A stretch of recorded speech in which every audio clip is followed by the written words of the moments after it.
DSC preparation కి మిగిలిన తక్కువ సమయాన్ని డిఎస్సి 2024 యాప్ లేదా DSC2024.com తో జాబ్ ని సాధించండి.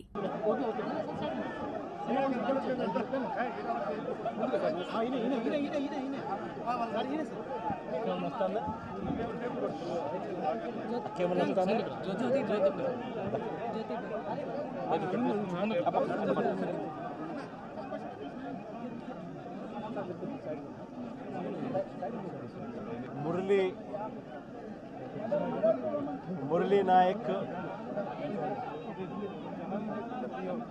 చిన్నవాడైన రాష్ట్రంలో చాలామందికి పెద్దలకు కూడా స్ఫూర్తిదాయకంగా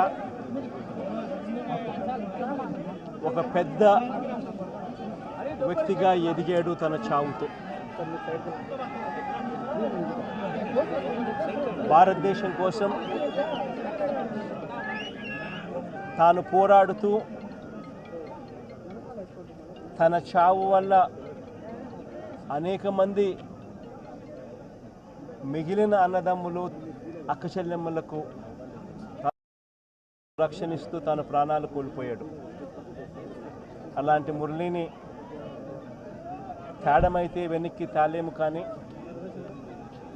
కానీ మురళి చేసిన త్యాగానికైతే మాత్రం ఆంధ్ర రాష్ట్రంలో ఉన్న ప్రతి ఒక్కరం కూడా మురళికి ఇప్పటికీ కూడా రుణపడే ఉంటాం. రాష్ట్ర ప్రభుత్వం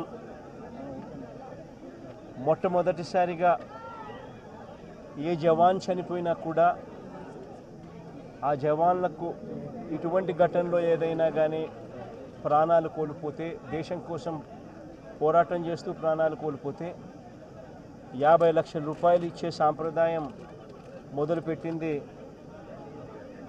వైఎస్ఆర్సీపీ ప్రభుత్వ హయాంలో మొదలుపెట్టినందుకు చాలా సంతోషపడతా ఉన్నాం. ఆ సాంప్రదాయాన్ని కొనసాగిస్తూ ఇప్పటి ప్రభుత్వం కూడా 50 లక్షల రూపాయలు మురళి కుటుంబానికి ఇవ్వడానికి ముందుకొచ్చినందుకు ఈ ప్రభుత్వానికి కూడా కృతజ్ఞతలే. పార్టీ తరపు నుంచి అన్ని రకాలుగా మురళికి అండగా తోడుగా ఉంటాం. పార్టీ తరపు నుంచి ఒక 25 లక్షల రూపాయలు వైఎస్ఆర్ కాంగ్రెస్ పార్టీ తరపు నుంచి అండగా ఉంటూ ఆ కుటుంబానికి తోడుగా ఉండే కార్యక్రమం చేస్తాం. మనిషిని తాలేకపోయినా కూడా తాను చేసిన త్యాగానికి అందరం కూడా అండగా తోడుగా ఉండే కార్యక్రమం అయితే ఖచ్చితంగా జరుగుతుంది. ఇలా కుటుంబానికి మంచి జరగాలని, చనిపోయిన మురళికి తన ఆత్మకు శాంతి కలగాలని దేవుణ్ణి మనసారా కూడా కోరుకుంటాను.